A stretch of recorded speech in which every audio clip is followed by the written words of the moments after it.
Hello everyone, welcome to UGC Net Study IQ platform. Shimal this side, your paper 1 and paper 2 commerce faculty. तो जैसे कि आप सभी को पता है 12 अक्टूबर को आपकी फाइनल आंसर कीज क्या है रिलीज हो गई थी। अब जानना ये है कि उस फाइनल आंसर की के बेस के ऊपर आपकी क्या एक्सपेक्टेड कट ऑफ हो सकती है। तो यहाँ पे आज मैं आपको बताने वाली हूँ कि ऐसे कौन से क्वेश्चंस थे जिनको हमने चैलेंज करने की बात की थी और कौन से क्वेश्चंस क्या है सही हुए थे और उसके बेसिस पे क्या है हम ये एनालिसिस करेंगे कि क्या इसकी एक्सपेक्टेड कट ऑफ हो सकती है। So without wasting any further time हम अपने बेसिक मुद्दे पर आते हैं कि भाई क्या क्या चेंजेस किए हैं हमारे एनटीए ने। तो सबसे पहले क्वेश्चन मैं बात करती हूँ पेपर 1 की। वो किसकी बात करता है? By 1946-47 the number of university in India was. Technically जब हम गूगल पे सर्च करते हैं तो वो 20 दिखाता है, पर अगर मैंने उसको काउंट करके भी आपको मैंने बताया था तो वो 17 ही दिखाता है। तो अर्लियर इसका जो आंसर था वो आपका क्या था? 17। That was 4 was the right answer. But final answer की आने के बाद आपका जो आंसर्स है वो चेंज हो गए और इस क्वेश्चन को क्या है ड्रॉप कर दिया गया है। ठीक है, तो ये इसमें क्या है चेंजेस आए हैं, पहली बात। फाइन, अब इसका आपको एडवांटेज मिल सकता है। दूसरा क्वेश्चन में अगर बात करूं, ये था आपके स्टेप्स ऑफ रिसर्च की बात करता है।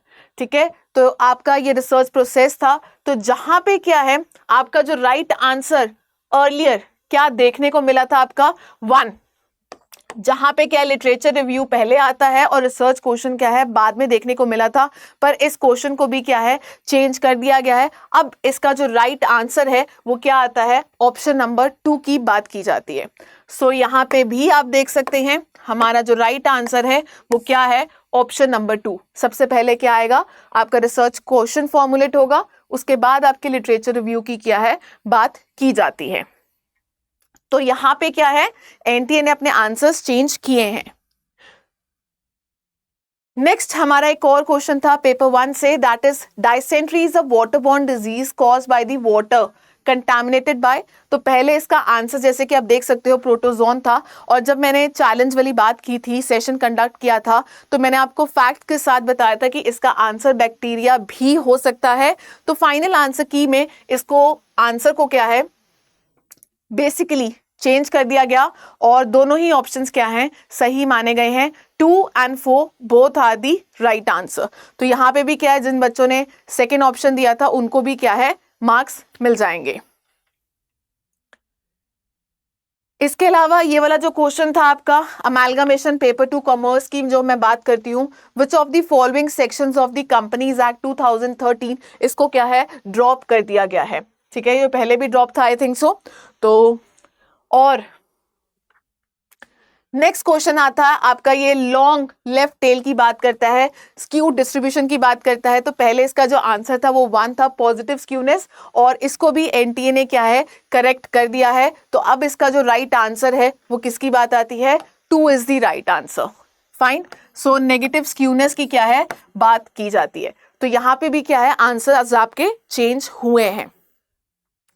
क्वेश्चंस और भी थे पर और किसी को ज्यादा चेंज नहीं किया गया है, इन्हीं क्वेश्चंस के ऊपर क्या है फोकस किया गया है। अगर स्पेसिफिकली मैं बात करूं जो एग्जाम हुआ था 3 सितंबर शिफ्ट 1 एंड शिफ्ट 2, तो आज मैं सिर्फ उसी की बात कर रही हूं। सो क्योंकि मेरा सब्जेक्ट कॉमर्स है तो वहां पे मैं बात करती हूँ कि एक्सपेक्टेड कट ऑफ क्या जा सकती है।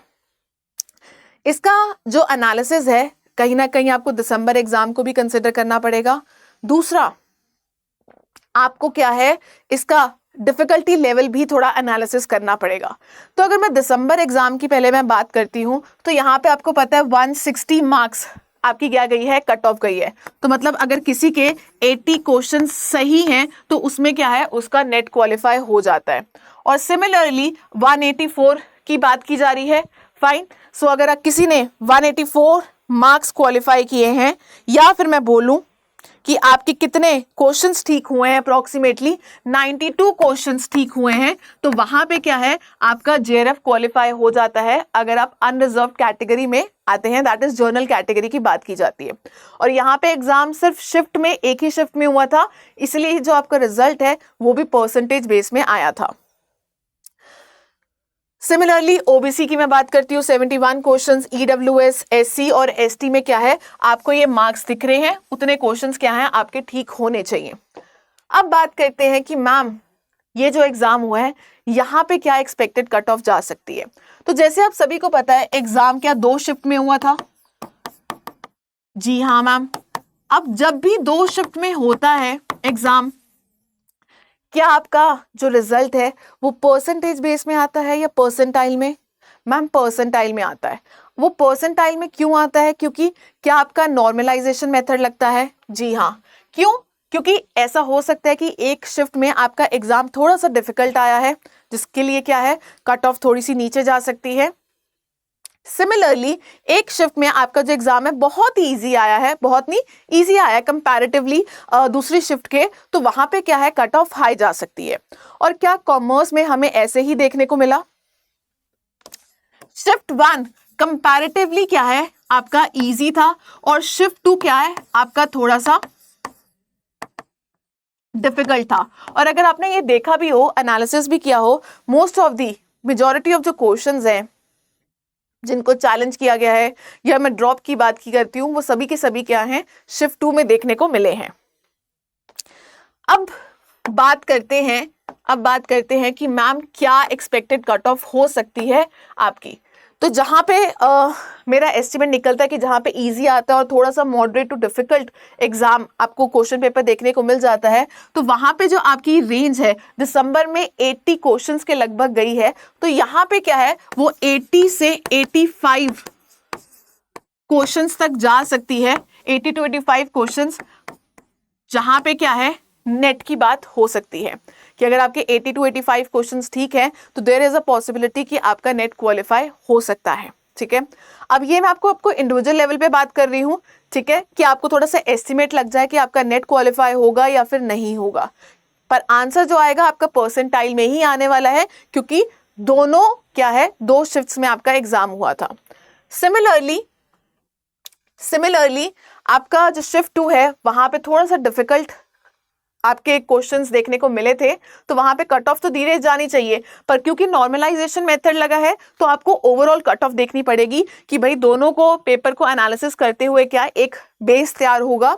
फाइन, तो यहाँ पे अगर मैं आपको जेआरएफ की बात करती हूँ, तो अगर आपके 95 से 100 क्वेश्चंस ठीक आते हैं, 95 से 100 क्वेश्चंस, तो देयर आर चांसेस कि आप क्या है जेआरएफ क्वालिफाई कर सकते हो। तो ये +-2 तो ऊपर रहने ही वाला है, बट चांसेस यहाँ पे ज़्यादा आते हैं।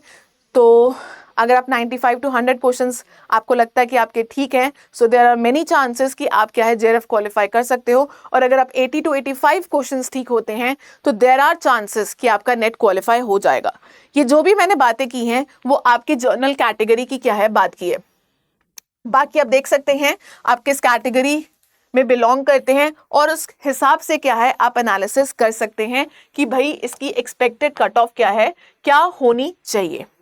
सो आई होप सो आपको आइडिया मिल गया होगा। एंड यस, हम 12 अक्टूबर के बाद कब से वेट कर रहे हैं कि आपका रिजल्ट भी आ जाए। तो यू नेवर नो कब आधी रात को आपको एक नोटिफिकेशन आए कि भाई एनटीए ने अपना जो रिजल्ट है वो रिलीज कर दिया हुआ है। तो सभी को बेस्ट विशेस मेरी तरफ से, एंड आई होप सो जिसने जो भी एक्सपेक्ट किया हो उसको वो अचीव मिले, ठीक है, वो अचीव करे अपनी ड्रीम्स को। एंड इन केस अगर आपको लगता है कि आप एक्सपेक्टेड कट ऑफ के आसपास नहीं हैं, तो जो अपनी तैयारी है वो अभी से ही स्टार्ट कर दीजिए। डोंट वेट कि आपके एप्लीकेशन फॉर्म्स आउट हो और फिर क्या है आप तैयारी स्टार्ट करें।